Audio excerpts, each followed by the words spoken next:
అలాగే ఇప్పుడు రాజకీయ పరంగా మాట్లాడుకున్నాం కానీ, అసలు ఆర్థిక పరిస్థితి ఎలా ఉంటుంది? 2024తో పోలిస్తే 2025లో మెరుగుపడుతుందా? లేకపోతే డౌన్ అయ్యే ఛాన్సెస్ ఏమన్నా ఉన్నాయా? లేదు బేట, లక్ష్మి, ఇది కన్విన్సింగ్ ఆన్సర్ కాదు, డివైన్ ఆన్సరే చెప్తున్నా. నాకున్నటువంటి చిన్న అనుభవం మేరకు ఇది రేపు జూలై నుంచి ఇంకా బాగా పికప్ అయ్యే అవకాశం కూడా ఉంది. కాబట్టి ఇంకొక విశేషం అంటే ప్రజల యొక్క సుఖ సంతోషాలతో పాటు కేవలం డబ్బు డెవలప్ కాదు, ప్రజలకు సరి అయినటువంటి వసతులు అందాలి, ఆర్థికంగా వృధా వ్యయం తగ్గే అవకాశం ఉంది.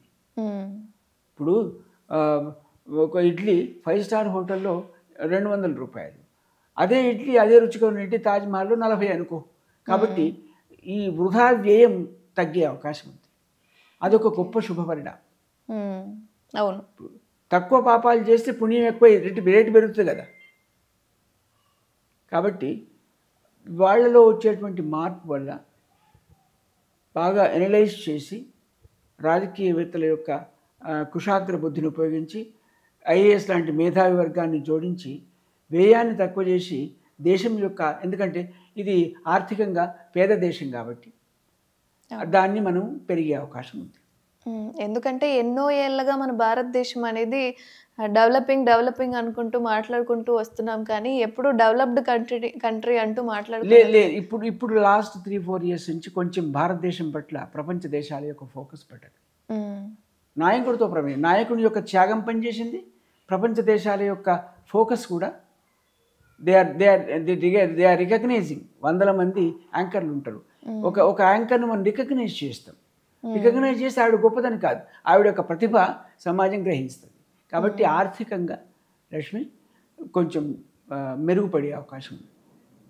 అలా అంటే ఇప్పుడున్న అప్పులన్నీ తీరిపోయే ఛాన్స్ అంతే కదా, సహజంగా. ఇప్పుడు రాజుగారు చిన్న భార్య చెడ్డదంటే పెద్ద భార్య మంచిది అయిపోదా ఆటోమేటికల్గా.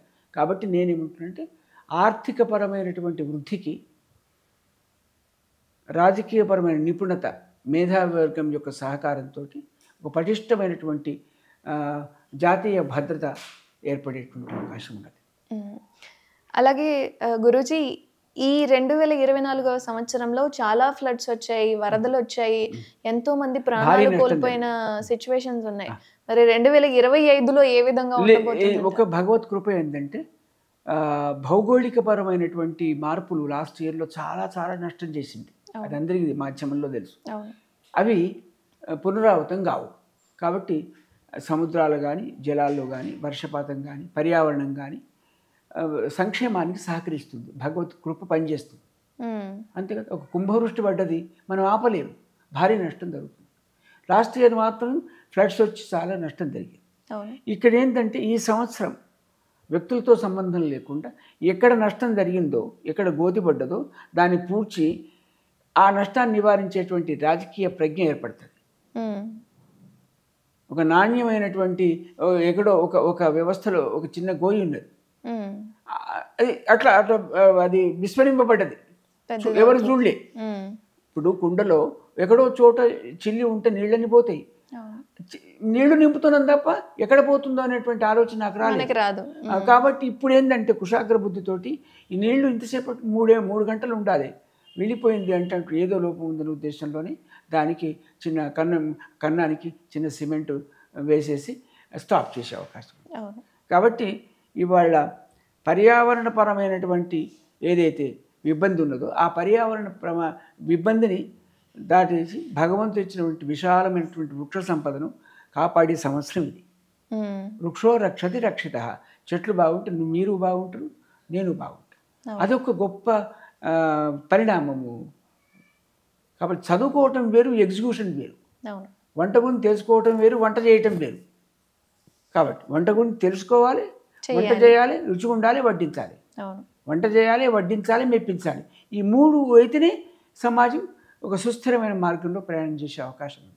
కాదు, నేను బాగా వంట చేసినా వడ్డీకపోయినా ఇబ్బంది. ఈ 2 చేసి నేను మర్యాదగా, నేను సంస్కారంగా చూడకపోయినా ఇబ్బంది. భోజనం పెట్టింది కానీ మర్యాద లేదంట మనం, అంతే కదా. అట్లా రుచికరమైన భోజనం పెట్టినా నువ్వేమంటావు, గురుగారు ఇంట్లో మంచి భోజనం పెట్టింది కానీ మర్యాదకు లోపం.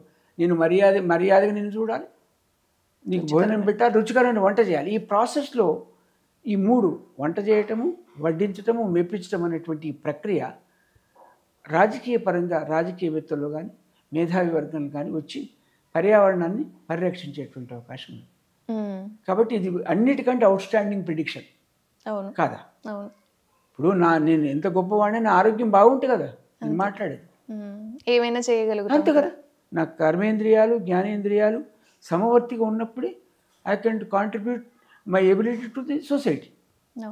నాకున్న సామర్థ్యాన్ని సమాజానికి అందించే అవకాశం ఉంది. అలాగే ప్రజలు ఏం చేస్తే బెటర్ అంటారు ఇలాంటి పరిణామాలు, విపత్తులు ఏం రాకోకుండా? ఇంకొకటి విశేషం ఏంటంటే అమ్మాయి, ఇప్పుడు చాలామంది యంగ్స్టర్స్ అయ్యప్ప దీక్ష చేస్తున్నారు. చాలా మందిలో దైవభక్తి వచ్చింది బెట. అది ఒక గొప్ప పరిణామం. మన భారతదేశము సంస్కృతికి సాంప్రదాయానికి నిలయమైనటువంటి దేశం. ఇప్పుడు ఎప్పుడన్నా చిన్న చిన్న పిల్లలు దీక్ష తీసుకొని పరమనిష్టగా ఉంటారు. కాబట్టి దేశం మొత్తంలో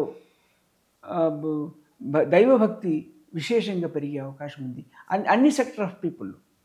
6 నుంచి 60 వరకు, 8 నుంచి 80 వరకు, 6 ఏళ్ల కుర్రాడి నుంచి 60 ఏళ్ల వాడు, 8 ఏళ్ల నుంచి 80 ఏళ్ల వరకు. కాబట్టి భక్తి ఎస్టాబ్లిష్ అయ్యే అవకాశం ఉంది.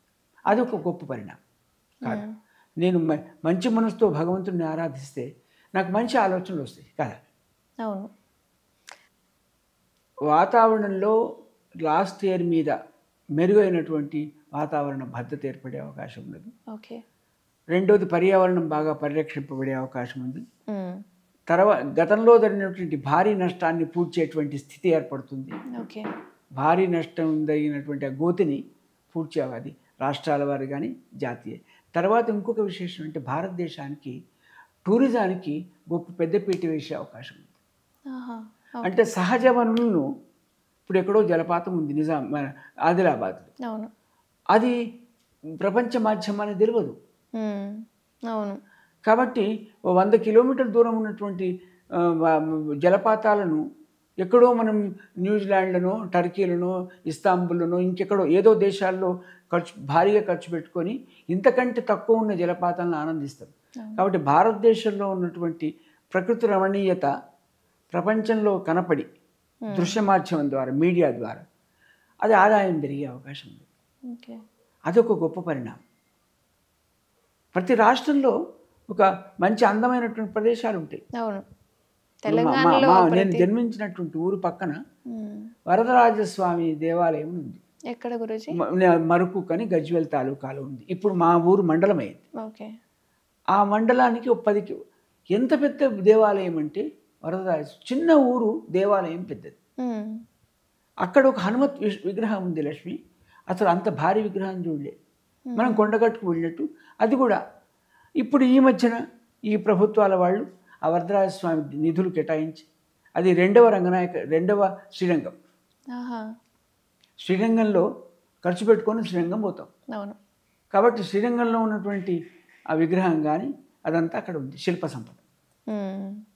సో ఇప్పుడు మెల్లిమెల్లిగా ప్రతి చోట ప్రతి రాష్ట్రంలో ఉన్నటువంటి ప్రకృతి రమణీయత ప్రపంచానికి కనబడుతుంది. ఆ ప్రపంచానికి కనబడినటువంటి దాన్ని మీలాంటి మాధ్యమం వాళ్ళు బయటికి చూపిస్తారు. దాన్ని గ్రహించే ప్రభుత్వాలు నిధులు సేకరించి, ఇప్పుడు వరంగల్ జిల్లా ఉంది, ములుగు తాలూకా ఉంది. ఎంత ప్రకృతి రమణీయత! మొన్న గౌరవ మంత్రి సీతక్క గారు కూడా అక్కడ మనకు ములుగులో పర్యావరణాన్ని కళ్ళకు అద్దినట్టు మనకు చూపించారు. అక్కడ కూడా డెవలప్మెంట్ అయ్యింది. మరుగుపడ్డటువంటి ప్రకృతి రమణీయత, ప్రకృతి సౌందర్యం ఆర్టిఫిషియల్గా కాదు, సహజంగా ఏర్పడ్డది. సహజంగా ఇప్పుడు యాసగుహ అని బాసర్లో ఉన్నది, సహజంగా ఏర్పడ్డది. దానికి విశేషమైనటువంటి ప్రచారం వచ్చే అవకాశం.